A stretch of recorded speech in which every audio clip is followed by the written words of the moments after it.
bapa yang mengamalkan kaedah ini, alhamdulillah anak mereka kembali ke pangkal jalan, walaupun anak mereka seorang pendaki dadah. Bila anak balik, kita kata malam masa anak nak tidur tu, anak tu terbaring kan, dia dah tidur pun tak apa, kita ambilkan ibu jari, letak ke langit. Sambil tu kita berselawat, letakkan di ubun-ubunnya. Lepas tu baru usap. Masa usap, kalau anak ni anak yang keras, anak yang degil, mak rempit, dadah, terjebak dengan zina, tolong baca surah ini. Sambil tu tolong baca zikir ini, di Asmaul Husna.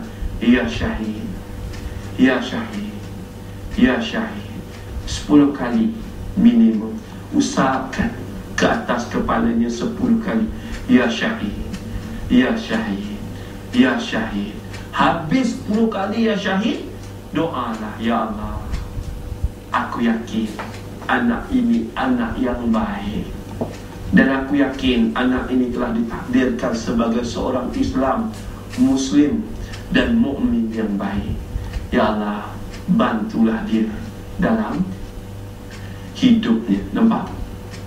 Baca ni. Buat langit, usap dahi. Selawat. Ini ibu buat pada anak.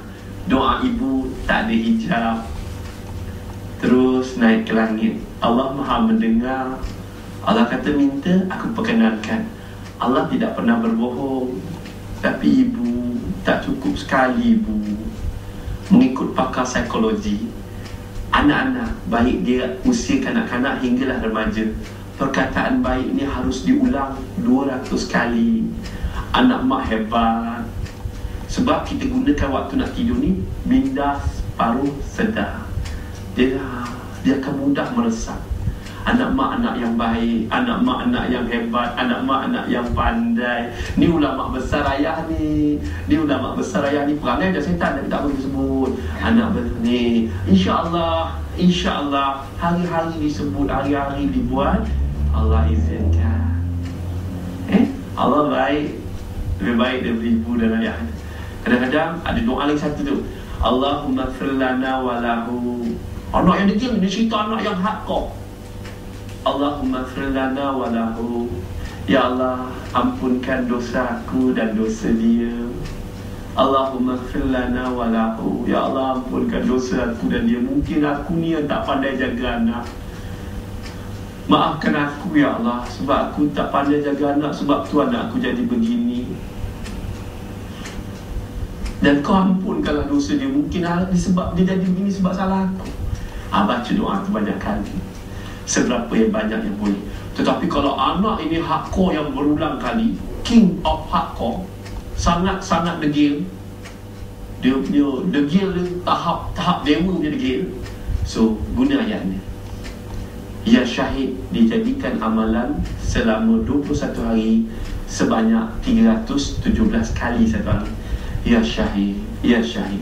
Nak baca amal bila Ustaz? Lepas solat subuh. Kalau tak dapat lepas solat subuh, lepas solat isyak. Ya Syahid, Ya Syahid, Ya Syahid, Ya Syahid.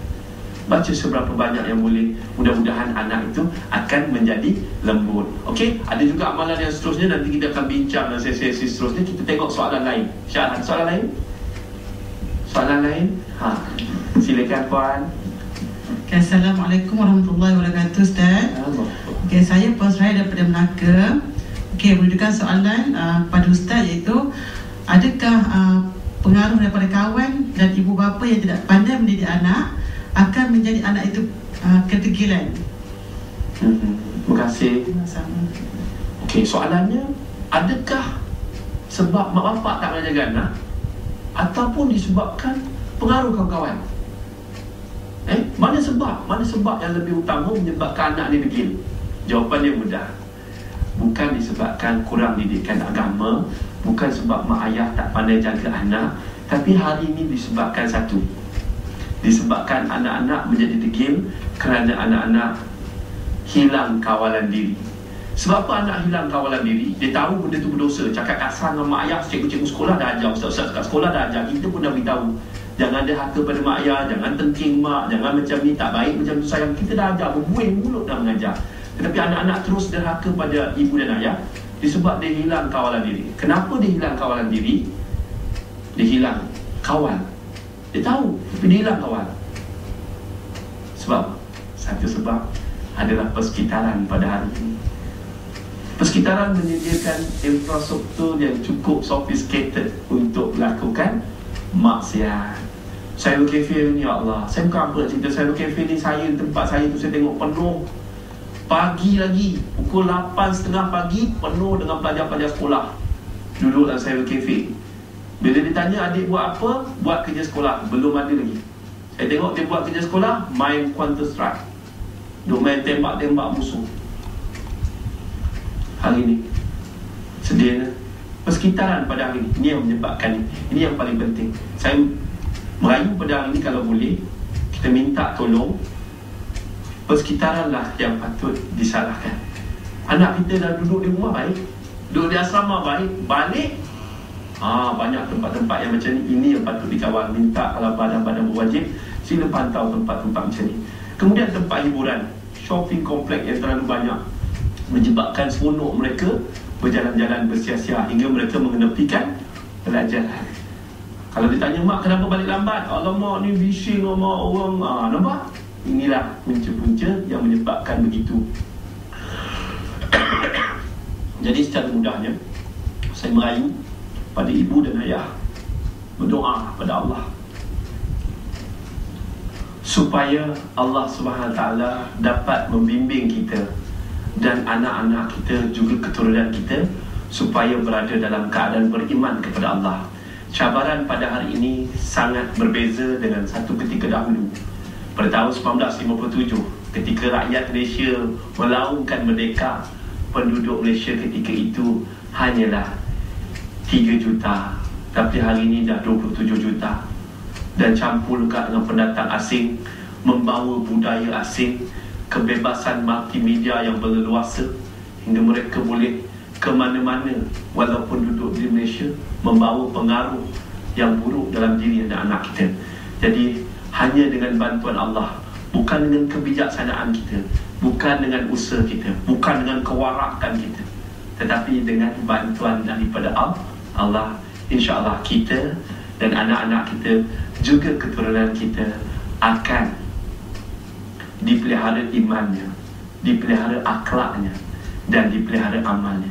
Dengan ini, insya-Allah, dengan istiqamah melakukan doa sebelum melakukan hubungan, selepas melakukan hubungan, doa ketika mendapatkan anak, laungkan azan ketika sebelum anak itu keluar, dan laungkan azan ketika anak itu keluar. Tak payah basuh dulu, laung azan dulu pun tak apa, kerana takut bisikan syaitan telah masuk terlebih dahulu sebelum azan dilaungkan. Dan selalu berpesan-pesan kebaikan pada diri anak, cakap benda-benda yang positif, rancang pada anak, set dalam mind dia, dalam pemikiran, ini anak ayah yang soleh, ini anak ayah yang pandai jaga hati ibu dan ayah, anak ni anak yang baik, anak ni hebat. Perkataan yang positif daripada kita memarahi anak tak baik. So gunakan perkataan ini. Dan ingat, ibu dan ayah, ini tanggungjawab kita. Kita akan disoal tentang apa yang telah dianugerahkan kepada kita.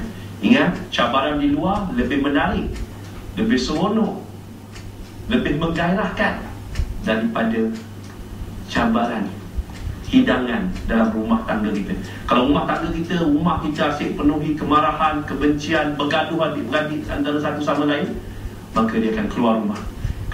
InsyaAllah, mari kita sama-sama berdoa agar kita dapat bimbingan daripada Allah dalam mendidik anak-anak kita. A'udzubillahi minasyaitonirrajim. Bismillahirrahmanirrahim. Alhamdulillahirabbil alamin wassalatu wassalamu ala asyrofil mursalin. Wahai Tuhan yang menciptakan cinta, wahai Tuhan yang membisikkan rindu, jadikanlah cinta dan rindu kami hanya untuk-Mu, ya Allah. Ya Allah, lembutkanlah hati kami dan hati anak-anak kami, supaya mereka sebagaimana Engkau telah lembutkan besi kepada Daud alaihissalam. Ya Allah, lembutkanlah hati kami dan anak-anak kami hanya kepada-Mu, ya Allah, hanya kepada Islam, sebagaimana kau lembutkan besi kepada Daud alaihissalam. Ya Allah, tundukkanlah hati kami dan hati anak-anak kami daripada kepadamu ya Allah, sebagaimana kau tundukkan laut kepada Musa alaihissalam. Ya Allah, kami yakin kau Tuhan yang maha mendengar, dan kau mendengar doa kami ya Allah.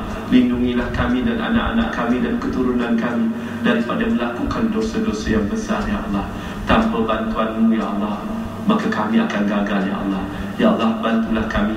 Hanya dengan bantuanmu ya Allah, kami akan terbimbing bahagia hidup dalam agamamu ya Allah.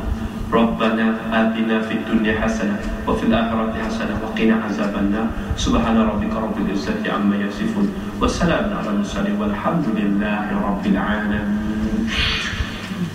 InsyaAllah muslimin dan muslimat, sekian saja untuk hari ini. Kalau yang baik semua datang daripada Allah, yang lemah adalah kelemahan saya. Wabillahi taufiq wal hidayah. Wassalamualaikum warahmatullahi wabarakatuh.